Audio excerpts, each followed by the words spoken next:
So working on the Miele Novatronic W1986 and didn't have power. Sometimes that can be due to a door lock issue. One way you can tell is make sure it should power on, and then you can try slamming the door, and that can sometimes jar this thing to activate.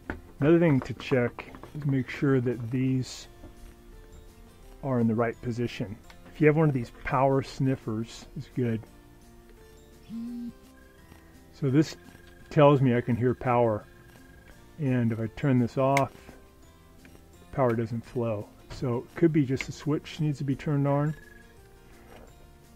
and also of course it could be the door switch, which lives in there, is having trouble. So we got power back. And in this case, it was just a matter of turning that little switch on where the outlet plugs in. So it was a very easy fix.